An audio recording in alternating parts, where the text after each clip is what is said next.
안녕하세요. 오늘의 데일리 뉴스레터에 오신 것을 환영합니다. 1. 획기적인 개발 계획. 2. 도둑이 드러났다. 3. 시장 지배율은 99%이다. 한번 진실을 알아봅시다. KF21의 다음 단계를 준비하는 카이에서 놀라운 소식을 전달하여 큰 파장을 불러일으키고 있습니다. 강구영 사장이 전세계 훈련기와 경공격기 시장을 FA50으로 석권하기 위해 완전히 새로운 형태의 FA50 개발 계획을 발표한 것인데요. 그런데 더 높은 미래를 그리고 있는 카이의 의지가 나비 효과가 되어 폴란드가 결단을 내릴 수 있게 만들었고, 덕분에 러시아의 4세대 전투기가 항공기 시장에서 완전히 퇴출될지도 모를 위기에 처했다고 합니다. 대한민국의 국산 항공기가 전 세계 전투기 시장을 좌지우지하고 있다는 소식 자세히 알아보겠습니다. 지난 17일 해외 메이저 언론들이 이걸 모아 긴급 속보라 보도했던 뉴스가 있었습니다. 바로 폴란드 대통령 안제이 두다가 우크라이나에 대한 전투기 지원을 결정했다고 발표한 것이었는데요. 기자회견에서 안제이 두다 대통령은 우크라이나에 폴란드에 미그-29 전투기를 지원 보낼 것이라고 발표했고, 이는 이미 결정 내려졌다고 말했습니다. 폴란드가 전투기 지원에 나섰다는 것은 주력전차 지원에 이어 우크라이나 전쟁의 전황을 한방에 뒤집어 놓을지도 모르는 소식이기에 여러 외신에서 폴란드의 전투기 지원 소식 대서특필하고 있는 상황입니다. AP통신의 보도에 따르면 폴란드의 미그-29 4대가 한 달 이내로 우크라이나로 지원 보내질 것이며, 이후 총 11, 19대의 미그-297 우크라이나로 향하게 될 것이라고 합니다. 1989년부터 러시아의 미그-29를 운용해온 폴란드는 현재 총 28개의 미그-29를 보유하고 있는데요. 지난해 한국으로부터 FA50을 도입하기로 결정하면서 폴란드군은 노후화된 미그-29 전투기들을 순차적으로 도태시킬 예정이었습니다. 그리고 이렇게 벌어지게 될 미그-29를 전투기 지원을 바라는 우크라이나에 보내겠다고 발표한 것이죠. 한국에서 K2를 도입하여 레오파르트의 전차를 밀어냈던 것처럼 이번엔 러시아제 전투기를 한국 전투기로 밀어내는 식으로 교체하겠다는 것인데요. 폴란드의 단독 결정에 전투기는 안 된다고 버티고 있던 독일과 미국은 지난번 우크라이나에 주력 전차를 지원하라는 압박을 받았을 때처럼 난감한 처지가 되어버렸습니다. 나토 국가들이 확전과 자국의 전력 공백을 우려하여 전투기 지원을 머뭇거리고 있는 와중, 폴란드가 단독으로 전투기 지원 결정을 내릴 수 있었던 건 역시 한국 방산이 든든한 뒷받침 덕분인 것으로 분석되고 있습니다. 지난번 소식을 전해드린 FA50GF12대가 이달 말 생산 비행을 마치고 곧 폴란드로 향하게 될 것이 확정되며, 폴란드는 더 이상 공을 미그-29에 매달릴 필요가 없어졌습니다. 그런데 한국의 너무나 신속한 납기 소식에 해외에선 한국이 중고 전투기를 급하게 도장해서 폴란드에 팔아먹는 게 아니냐는 의혹이 제기되기도 했는데요. 전차, 자주포에 이어 전투기까지 계약하고 1년도 안 돼서 납기를 시작하는 한국의 속도는 상식적으로 말이 되지 않는다는 것이죠. 일을 너무 잘해도 문제가 되나 싶은 어처구니 없는 논란에 국내에서 생산되는 모든 무기체계의 품질을 검사하고 보증해주는 국방기술품 질원에서 폴란드로 향하게 될 FA50GF의 출고 전 검사 과정을 최초로 공개했다고 합니다. 영상에서 볼 수 있듯이 국방기술품 질원 항공센터 항공안팀 연구원들이 체크리스트를 토대로 FA50GF 2호기의 최종 점검을 실시했는데요. 전투기에 기동하는 모든 부분의 작동을 테스트하며 조립 과정에서 유격이 발생하진 않았는지, 누락되거나 파손된 부품은 없는지까지 손전등을 들고 사람의 눈으로 세세히 확인하는 과정을 거친 후에야 FA50GF가 출고될 수 있습니다. 국방기술품 질원에서 국산 항공기의 품질 검사 과정을 이처럼 세세하게 공개한 것은 이번이 처음인데요. 한국의 너무 신속한 납품에 생각지도 못한 품질 논란이 발생하자 이를 불식시키고 K방산에 지원 사격을 보내기 위해 국가기관에서 한국 무기의 품질을 보증해 준 것으로 보이고 있습니다. 한국방산의 든든한 지원 사격에 폴란드 국방부 장관 마르스 부아슈차크는 폴란드군을 위한 현대식 무기를 주문할 때 우리는 4가지 기준에 따랐습니다. 필요성, 현대성, 배송 속도, 호환성. 이러한 모든 기준을 한국 무기는 충족시켜줍니다. 라고 말하며, 이처럼 폴란드가 한국을 믿고 미그-29를 보낼 수 있었던 이유는 빠른 납기와 믿을 수 있는 품질을 보증해 주었기 때문인데요. 이와 더불어 카이 측에서 폴란드의 FA50 전투기를 향후 더욱 발전시켜 나갈 의지를 보여주었기 때문이라는 분석이 제기되고 있습니다. 지난 17일 카이의 강구영 사장이 카이의 주요 경영진과 기자 60여 명이 참석한 기자간담회에서 카이의 다음 프로젝트는 FA50 경공격기의 단자형 모델인 F-50 개발이 될 것이라고 선언했습니다. 그동안 카이에서 F-50 개발이 필요하다고 언급한 적은 여러 번 있었지만 공식적으로 개발하겠다고 선언한 것은 이번이 처음인데요. F-50 단자형 개발은 KF-21과 더불어 카이의 오랜 수권 사업 중 하나였습니다. 수출 1000대를 목표로 하고 있는 FA-50의 단자형이라는 옵션을 더해 수출 경쟁력을 높이기 위함이었는데요. 하지만 공군에서 굳이 예산을 추가로 들여 단자형 F-50을 개발해야 할 필요성을 느끼지 못하며 사업이 무산되고 말았었습니다. 이렇듯 국가적인 지원을 받기 어려운 F-50을 이번에 카이에서 자체적으로 개발하겠다고 선언할 수 있었던 건 F-50에 대한 확실한 수요가 있었기 때문인 것으로 분석되고 있습니다. 최근 카이에서는 FA-50으로 미국 육해공군의 훈련기 도입 사업에 도전함과 동시에 캐나다와 페루에 FA-50 수출 협상을 진행하고 있습니다. 강구영 사장이 내년에는 미국의 TSA, 어치 등 세계 사업에 올인할 것이라고 밝혔을 정도로 카이에서는 미국 훈련기 도입에 사활을 걸고 있다고 합니다. 그런데 방산 소식통에 따르면 최근 미군에서 FA-50을 검토하는 과정에서 1인승 모델은 없냐고 물어왔다고 하는데요. 미 해군의 가상적기 사업인 TSA 사업의 요구사항 목록 중에 단자형이 요구사항으로 포함되어 있었다고 합니다. 또한 FA-50보다 고성능의 전투기로 자국의 미그 29를 완전히 대체하기를 원하는 페루에서도 카이가 FA-50의 단자형을 개발할 계획이 없는지 물어왔었다고 합니다.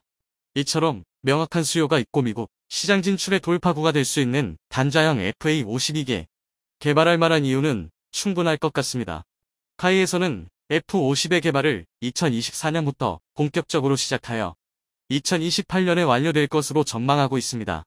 F-50 개발 발표 당시 기자회견장에서 유출된 PPT 자료를 살펴보면 기존 2인승이었던 FA-50의 후방 좌석을 제거하고 700파운드의 연료 탱크를 장착하여 작전 반경을 25%가량 늘릴 계획임을 알 수 있습니다. 이를 통해 무장 탑재량을 늘리고 이사 레이더 탑재에 문제가 되었던 레이동 크기를 증가시켜 국산 이사 레이더를 따라 F-50의 BVR 능력을 향상시키는 것을 목표로 하고 있는데요. 이러한 성능 개량을 통해 새롭게 완성될 F-50은 미그 29의 완벽한 대체제가 될 것으로 기대받고 있습니다. 강력한 쌍발 엔진 덕분에 뛰어난 운동성과 가속력을 가지고 있는 미그 29이지만 러시아의 고질적인 레이더 문제로 인해 BVR 능력은 동세대 전투기보다 상당히 뒤처지는데요. F-16과의 모의 교전에서 도구 파이팅에서는 미그 29가 압도하는 결과를 보여줬지만 BVR 교전의 결과 F-16의 우월한 레이더 사정거리로 인하 접근조차 하지 못하고 처참하게 박살났었다고 합니다. 이처럼 한계가 명확한 전투기이지만 저렴한 가격 대비 뛰어난 성능으로 폴란드, 슬로바키아, 페루 등 동부권 국가들의 수백 대가 뿌려져 여전히 현역 전투기로 운용되고 있고 현재 진행되고 있는 우크라이나 전쟁에서도 우크라이나 공군의 주력 전투기로 활약하고 있습니다. 하지만 FA-50의 등장으로 미그 29의 위치는 위태로워지고 말았는데요. 4세대 전투기인 미그 29가 경공격기로 분류되는 FA-50의 BVR 능력에서 밀린 데다가 전쟁으로 완전히 몰락해버린 러시아 방산의 실체가 드러나면서 추가적인 개수도 불가능한 상황입니다. 러시아제 무기의 실체를 보고 나토 규격 서방제 무기로군 현대화를 추진하고 있는 폴란드, 페루, 슬로바키아 등 동구권 국가들의 입장에선 굳이 미그 29를 붙잡고 있어야 할 필요성을 느끼지 못하고 있는데요. 폴란드에 이어 슬로바키아에서도 우크라이나에 보유한 미그 29 전투기를 지원 보내며 전량 퇴출시키겠다는 계획을 발표했습니다. FA-50과 미그 29의 성능을 직접 비교할 수 있는 폴란드에서 미그 29를 버리기로 결정을 내린 것을 보고 슬로바키아에서도 마음을 굳힌 것으로 보이고 있습니다. 이번 폴란드의 결정으로 한국이 러시아의 침략을 막아내는데 지대한 역할을 수행하고 있다는 사실이 다시 한번 주목받고 있는데요. 올해 초 전차 지원이 시급한 우크라이나의 요청에도 독일이 고집을 부리며 나토의 주력 전차 지원이 이루어지지 못하고 있을 때 한국에서 상상도 못했던 속도로 K2 전차를 납품해준 덕분에 독일에 아쉬울 게 없어진 폴란드가 총대를 메고 레오파르트의 전차를 우크라이나에 지원 보내기로 결정하면서 나토 국가들의 우크라이나 전차 지원을 이끌어낼 수 있었습니다. 한국은 이번에도 FA-50GF의 빠른 납기를 보장하여 폴란드가 우크라이나 전투기 지원에도 앞장설 수 있도록 뒷받침해 주었습니다. 이번 F-50의 개발을 통해 나머지 동부권 국가들의 미그 29를 완전히 대체하며 러시아의 영향력을 뿌리 뽑을 수 있을 것으로 기대받고 있는데요. 대한민국과 중국의 정면 대결이 눈앞으로 다가왔습니다. 그나마 다행인 건 이번 전투의 선봉이 대한민국은 아니라는 건데요. 바로 인도와 중국의 국경 분쟁입니다.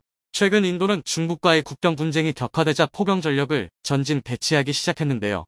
그런데 이 포병 전력의 주력이 K9 자주포의 인도 버전인 바지라입니다. 인도군 입장에서는 자신들이 보유한 최강의 자주포로 중국을 겨냥한 셈인데요. 실제로 바지라 전진 배치를 포착한 중국은 주력 자주포인 PCL-181로 맞불 작전을 펼쳤습니다. 이로써 얼떨결에 대한민국과 중국의 자주포 대장전이 성사되었는데요. 오늘은 인도와 중국이 전쟁을 치를 수밖에 없는 이유와 K9 vs PCL-181의 승패를 가늠해 보겠습니다. 현대 강군에 있어 자주국방은 필요불가결한 요소입니다. 이는 군사적인 관점에는 물론이고 사회경제적인 측면에서도 일맥상통인데요. 방위산업은 무기체계 개발 과정에 획득할 수 있는 여러 최첨단 기술과 막대한 생산 인프라를 통해 상당한 경제적 효과를 불러옵니다. 이는 세계 7위의 거대한 명토와 함께 13억 명에 달하는 어마어마한 인구를 보유한 인도 또한 마찬가지입니다. 일례로 2014년에 출범한 현 인도 총리 나렌드라 모디 정부는 메이크 인 인디아 정책을 펼치며 모든 인도 무기체계 부품의 60% 미상을 자국산 기술로 생산하겠다고 단언했는데요. 이뿐만 아니라 무기체계 수입에 드는 예산의 일부를 자국 제조업에 재투자할 만큼 국산 무기 개발에 대한 굉장히 강력한 정책을 펼쳤습니다. 앞서 말했듯이 국산 무기체계 개발이야말로 국가의 근간이라 할 수 있는 제조업과 산업 전반에 영향력을 끼치는 만큼 인도의 이러한 결정은 대단히 상식적인 결정인데요.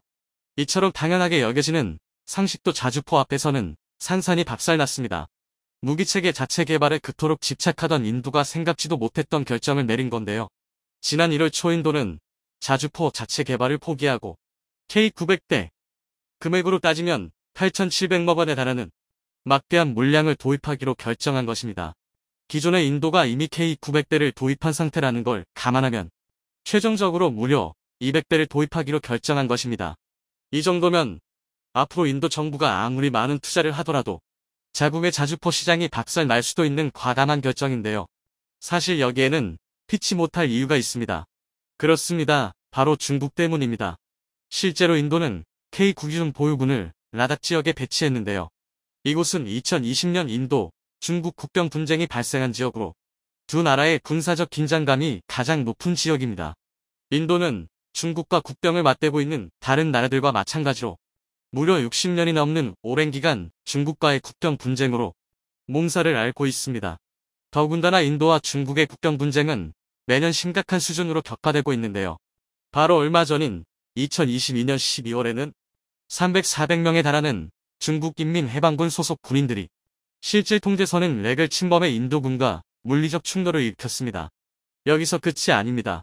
앞서 말씀드린 2020년 6월 분쟁에서는 히말라야 국경지대인 가란 계곡에서 무려 600여 명에 달하는 양측 군대가 냉병기를 들고 충돌하는 초유의 사태가 벌어졌는데요. 이로 인해 인도 측에서만 전사자 20명이 발생했고 중국에서는 20-30명이 넘는 병력이 전사했습니다. 그나마 두 국가에서 화기 사용을 제한했기 때문에 이 정도 손실로 끝난 건데요. 당시 사태에 대해 인도와 중국은 상대방이 먼저 국경선을 넘고 도발을 감행했다고 발표했습니다. 그러나 영국 BBC가 공개한 중국군이 사용한 쇠몽둥이 사진을 보면 총만 쏘지 않았을 뿐 이미 중국은 사전에 작정하고 준비했다는 것을 알 수 있습니다. 이쯤이면 21세기에 이루어지는 거의 모든 국가적 분쟁의 원인은 중국이나 다름없다고 할 수 있는데요. 이처럼 인도와 중국이 오랜 시간 국경 분쟁에 휘말린 이유는 서로의 상반된 주장으로 인해 국경이 명확히 정해지지 않았기 때문입니다. 이는 공식 국경이 아닌 임시로 정해진 실질 통제선, 렉이 존재하는 이유이기도 한데요. 과거 1912년 청나라가 민주화 운동이었던 신해혁명으로 붕괴하고 티베트가 미승인 독립국을 선언하자 2년 후 인도를 식민 지배하던 영국과 티베트가 3자 협정을 맺고 맥마흔 라인이라는 국경선을 그었는데요. 이 과정에서 당시 영국은 마크사이친과 아르나찰 프라데시 두 지역을 인도에 편입시켰습니다. 하지만 중국은 티베트의 독립을 인정하지 않았고 맥마흔 라인과 함께 이 두 지역을 중국의 명토라고 주장하고 있습니다. 이 주장이 격해지면서 심지어 1962년에는 국경선을 두고 두 나라 간의 전쟁이 발발하기까지 했습니다. 이 분쟁에 동원된 병력만 인도 12,000명에 달했고 중국은 8만 명에 육박했는데요. 양측 합계 사상자는 무려 6,500명이 넘었습니다. 이 전쟁이 고작 한 달간 벌어졌다는 걸 감안하면 짧은 시간 정말 엄청난 인원이 사나운 건데요. 다수의 전문가는 인도와 중국 모두 핵무기를 보유한 나라인 만큼 다시 한번 인도, 중국 간의 전쟁이 벌어진다면 그때는 세계대전 급의 대규모 전면전이 벌어질 것이라고 보고 있습니다. 그리고 이로 인해 두 나라는 분쟁이 격화되지 않도록 화기 사용을 극도로 자제하고 있는 건데요. 하지만 마슬아슬하게 나눠져 오던 힘의 균형도 결국 일촉즉발의 상황에 직면했습니다. 바로 인도와 중국 모두 1996년 맺었던 화기 사용 금지 협약을 깨고 인도와의 국경지대에 대규모로 화력 무기를 배치 중인데요. 이로 인해 최소 2년 사이에 중인도와 중국의 국경 분쟁이 냉병기 분쟁에서 화기를 사용한 국지전으로 격화될 가능성이 매우 높아졌습니다. 그런데 문제는 인도, 중국 국경지대 대부분이 히말라야 산맥의 고산지대에 위치해 있다는 것입니다. 고산지대는 1년 내내 사시사철 극한의 환경에 노출되어 있는데요. 살을 내리는 추위와 날카로운 바람으로 인해 웬만한 무기체계가 오랜 시간 전투대기 상태에 머물 수 없습니다. 더군다나 산지가 높아질수록 산소가 희박해지기 때문에 기계화 장비는 적군보다도 먼저 심각한 출력 저하에 맞서 싸워야 합니다. 그래서 고산지대에서는 헬기는커녕 전차조차도 운용하기가 매우 어려운데요. 이에 대다수의 군사 전문가들은 원거리에서도 효율적으로 적을 타격할 수 있는 포병 전력이 인도 중국 국경 분쟁의 성패를 가를 것이라고 예측하고 있습니다. 실제로 지난 2021년부터 중국이 국경지대에 대규모 포병 전력을 배치 중이라는 사실이 포착되었는데요. 특히 그 중에서도 100대 이상의 PCL 181, 155mm 자주포를 투입해서 전 세계를 놀라게 만들었습니다. 그도 그렇게 PCL 181은 2019년에 공개된 중국의 최신형 주력 자주포인데요. 시진핑이 추진 중인 군사현대화 개혁에 발맞춘 자주포인 만큼 중국의 모든 화포 기술력이 총동원되었다 해도 무리가 아닙니다. 중국이 이런 PCL 181을 투입했다는 것만 봐도 인도와의 국경 분쟁을 얼마나 중요하게 생각하는지 알 수 있는데요. 그러나 이에 맞서는 인도의 대응도 결코 만만치는 않습니다. 인도 또한 전 세계에서 최고라고 평가받는 K9의 인도화 생산 버전 K9 바지라를 배치하기 시작한 건데요. 결국 졸지에 대한민국과 중국의 자주포 대장전이 펼쳐지게 된 것입니다. 대한민국 또한 중국과의 국경 분쟁을 염두에 두어야 한다는 걸 감안하면 절대 놓칠 수 없는 실전 경험인데요. 하지만 대부분의 전문가는 전혀 다른 예측을 하고 있습니다. K9 바지라의 일방적인 우세를 예측한 것입니다. 우선 가장 표면적인 이유는 수적차인데요. 서두에 말했듯이 인도가 추가로 K900대의 도입을 선언하면서 아슬바슬하게 균형을 이루고 있던 전력 차이가 순식간에 뒤집어진 것입니다. 우선 날릴 수 있는 포탄의 숫자부터가 2배 이상 나는 건데요. 그리고 무엇보다 K9의 질적 우세가 압도적인 수준입니다.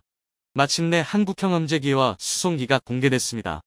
열매 지난 9월 21일 국내 최대 방산 박람회 DX 코리아에서 한국항공우주산업이 KF-21N과 다목적 수송기 모형을 전시했습니다. 둘 다 여태껏 소문만 무성했던지라 국내 군 관련자들의 관심이 집중됐는데요. 이중 수송기의 경우 귀여운 고래처럼 생긴 데다 범고래처럼 예쁘게 도색이 되어 평이 좋습니다. 기사를 통해 소식을 접한 대중들의 반응도 상당히 호의적인데요. 하지만 무기가 귀엽다고 성능이 좋은 것은 아닙니다. 우리 군대가 사용할 무기는 군이 요구하는 성능을 낼 수 있도록 적절한 설계가 이루어졌는지 충분한 수량을 양산할 수 있을 정도로 합리적인 가격 분석이 진행됐는지를 따져봐야 합니다. 그렇다면 이런 면에서 KF-21N과 범고래 수송기의 성능은 얼마나 우수할까요? 먼저 결론부터 말씀드리면 꽤 좋아 보인다입니다. 그 이유는 무기 체계는 생김새만으로도 어느 정도의 스펙을 알 수 있기 때문인데요.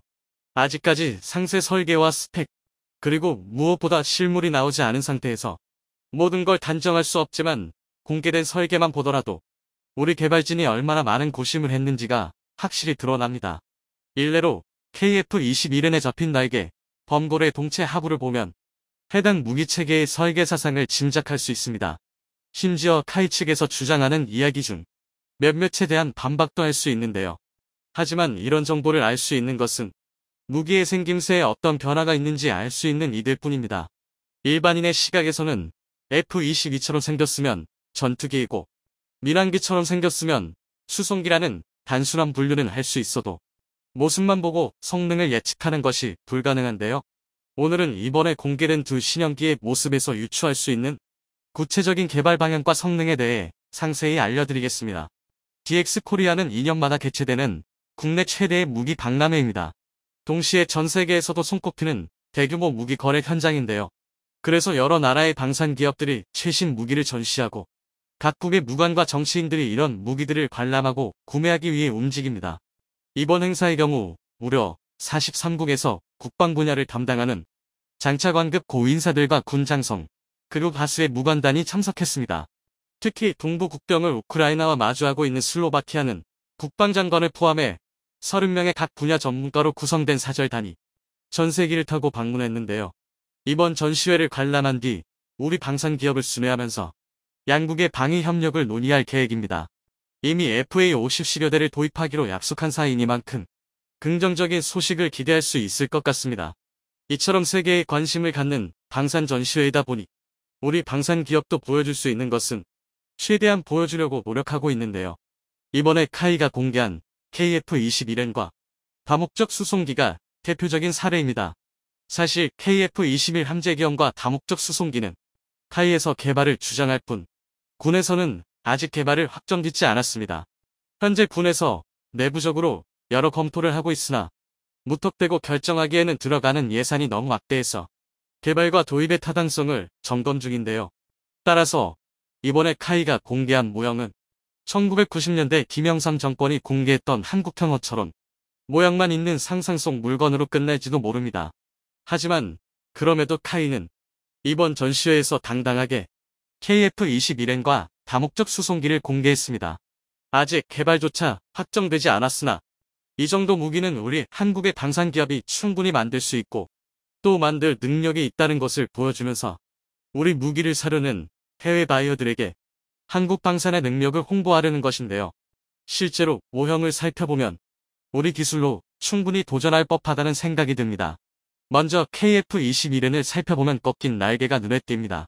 이렇게 날개를 꺾는 것은 공간 효율을 높이기 위해서인데요. 일례로 2차 대전이 한창이던 1940년대 함재 전투기들을 보면 이렇게 날개를 확 꺾인 모습을 쉽게 확인할 수 있습니다. 길쭉한 날개가 차지할 공간을 줄여 한 대라도 더 많은 전투기와 탄약을 배에 실으다 보니 전투기 날개가 접힐 수 있도록 설계한 것인데요.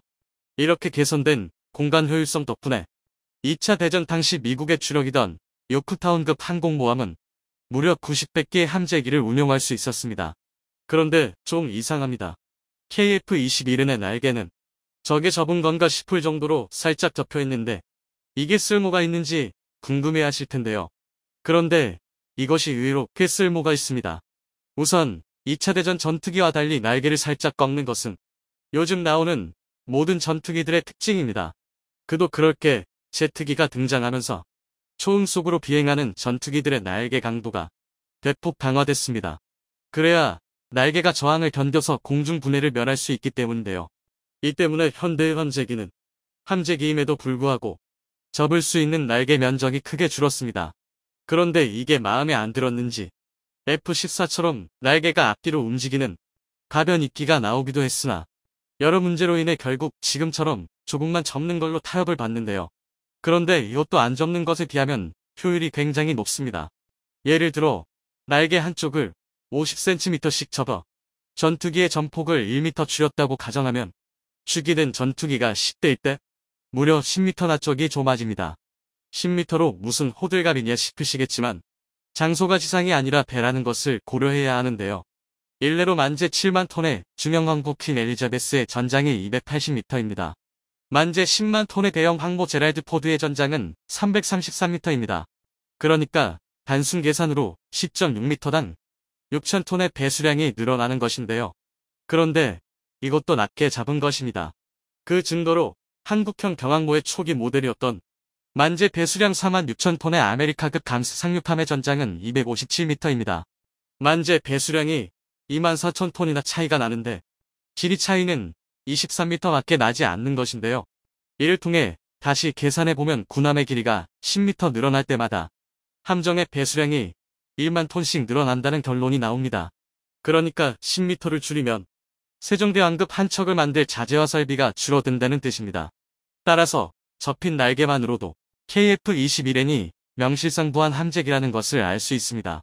하지만 함재기와 일반 전투기의 차이가 날개뿐이라면 KF-21이 시험 비행에 성공했음에도 불구하고 우리 군이 KF-21N의 개발을 꺼릴 리가 없습니다. 이처럼 함재기에는 반드시 필요한 여러 요소가 더 갖춰져야 합니다. 그 중 하나가 바로 랜딩 기어입니다. 랜딩 기어는 전투기가 착륙할 때 내리는 바퀴로, 함재기의 경우 이 랜딩 기어가 강화되어야 합니다. 짧은 이 착륙 거리 때문에 충분히 감속하지 않았음에도 내리꽂듯이 착륙해야 하고, 그 과정에서 발생한 충격을 랜딩 기어가 받쳐줘야 하기 때문인데요. 그런데 이번에 공개된 KF-21N에 이 랜딩 기어가 강화됐다는 것은 명백한 함재 전투기라는 뜻입니다. 이를 증명하듯 7월 19일 시험 비행에 성공한 KF-21 기본형에 비해 앞바퀴가 뒷바퀴와 비슷할 정도로 크게 보강됐다는 것을 알 수 있는데요. 그리고 동체 하부의 항모 이착함을 위해 어레스팅 후크를 걸 수 있는 공간도 확인됐습니다. 이를 통해 한 가지 사실을 더 알 수 있습니다. 바로 KF-21N이 전자식 사출기 이멀즈처럼 전투기의 이륙을 돕는 캐터펄트가 탑재된 항모에서 운용되리란 것입니다. 만약 한국이 개발하는 함재기가 F-35B처럼 수직 이착륙을 염두에 뒀다면 바퀴보다는 엔진 쪽에 신경을 많이 썼겠지만 한국형 함재기는 랜딩 기어와 어레스트 후크 가능성을 들였습니다. 달리 말해 KF-21N의 설계는 캐터펄트를 탑재할 수 있는 만재 7, 8만 톤 수준의 중형 항모가 건조될 것을 확신하고 만들어진 설계라는 뜻입니다. 그러니까 만약 우리 해군이 KF-21N을 채택한다면 한국형 항모 사업도 기존 경항모에서 중형 항모 사업으로 대폭 확대될 게 분명합니다. 이렇게 되면 한국은 중국의 세계 최대의 재래식 항모라고 떠든 공공사명 푸자남을 압살할 수 있는 중형 항모뿐만 아니라 거기에 탑재될 전투기가 모두 국산으로 마련되는 것입니다. 그런데 이번에 KF-21N과 함께 공개된 다목적 수송기의 형상을 통해서도 KF-21N 못지않은 상세한 분석이 가능합니다. 먼저 동체 하부의 튜브처럼 튀어나온 부분에 주목하셔야 하는데요. 이렇게 부품 설계는 최신 군 수송기의 트렌드입니다. 장갑차나 자주포 등 기갑 장비를 효율적으로 수송하려면 일반적인 항공기의 형상인 원통형보다 사각형이 더 적합합니다. 그 이유는 하부에 별도의 공간을 추가해서 공간 효율을 높일 수 있기 때문인데요. 다목적 수송기의 동체 상부가 마치 건물 천장처럼 평평한 것도 이 때문입니다. 뿐만 아니라 날개가 천장에 착 달라 붙어 있는 것도 동체 중간이나 아래에 날개를 달면 공간을 늘릴 수 없으니 날개의 위치를 바꾼 것인데요. 여기에 쌍발기라는 항공기 특성을 고려하면 아마 전체 중량 87톤, 최대 적재량 26톤인 브라질 엠브라에르의 C390이나 전체 중량 141톤, 최대 적재량 37.6톤인 일본의 가와사키 C 블루의 사이의 성능은 확실히 낼 수 있을 것으로 보입니다. 구체적으로는 일본 C2에 비해 전체 중량 100톤, 최대 적재량 30톤 정도로 한국형 수송기는 크기를 줄이는 대신 동급 엔진을 사용해 종합 성능을 올릴 계획으로 보입니다. 그런데 다른 이야기도 있습니다. 일각에서는 개발 연도를 고려할 때 일본의 가와사키 C2보다 더 강력한 적재량 40톤 이상의 전략 수송기가 될지도 모른다는 의견도 있습니다. 최근 유럽에서 신형 전략 수송기 개발이 활발해지고 있고 대한민국이 FA-50과 KF-21로 항공 기술력을 입증하며 항공산업의 신흥 감자로 떠올랐으니 유럽과 함께 초대형 수송기를 만들 수 있다는 것입니다. 한마디로 대한민국이 처음 개발하는 국산 수송기가 탱크도 한 번에 옮기는 C-17 같은 전략 수송기가 되는 것입니다. 이런 이야기는 정말 가슴이 웅장해지는 이야기이지만 현실적으로 그럴 가능성은 그리 높지 않습니다. 비용으로 보나 기술로 보나 현실성이 떨어지고 무엇보다 국산 수송기에 대한 국내의 반발이 매우 거세기 때문입니다. 일례로 현재 수송기 개발 반대파는 이번에 공개된 모형을 보고 훨씬 더 격렬하게 수송기 개발을 반대하고 있습니다. 생김새를 보니 딱 수송기나 쓸 놈을 만든답시고 혈세를 낭비해서는 안 된다는 것인데요. 왜 이런 말이 나왔냐면 사실 우리 공군의 수송기 수요만큼만 수송기를 생산하면 개발비를 감당하기 어렵습니다. 즉 규모의 경제가 성립이 안 돼 우리가 흔히 말하는 일본의 실패한 방산사업처럼 치부될 수 있습니다. 간단히 말해 들어간 돈보다 벌 돈이 적다는 것인데요. 이렇게 되면 기껏 만든 수송기의 가격이 폭등해서 차라리 외산을 사는 게 나은 꼴이 될 수도 있습니다. 그래서 카이에서는 새로 개발된 수송기를 개조해 조기 경보기, 정보 수집기, 전자전기, 해상 초계기 등 특수 목적기의 도입과 대체를 할 수 있으니 부족한 수요를 메울 수 있다고 주장하고 있는데요. 또 개조한 수송기를 팔아 흑자를 낼 수 있다고 밝혔습니다. 그런데 이것이 그냥 지나친 말이 아닌 게 이번에 공개된 수송기 모형으로는 당장 해상 초계기도 만들 수 없습니다. P3 오라이언, P8 포세이돈 같은 해상 초계기는 잠수함 등을 추적하거나 적함에 대한 미사일을 쓸 때 해면에 바짝 붙어 비행해야 할 일이 잦습니다. 그래서 날개가 비행기 아래쪽에 있어야 안정적인 비행이 가능합니다. 그런데 이번에 공개된 다목적 수송기는 날개가 동체 위쪽에 달려 있습니다. 이래서야 기본 설계부터 초계기로 써먹기 좋지 않은데요. 옆 나라 일본도 같은 이유 때문에 C2 수송기와 P 초계기를 따로따로 개발했습니다. 이렇게 보니 한국형 수송기 개발이 과도한 자신감으로 무리를 하는 것은 아닌가 걱정이 드는데요. 그런데 아닙니다.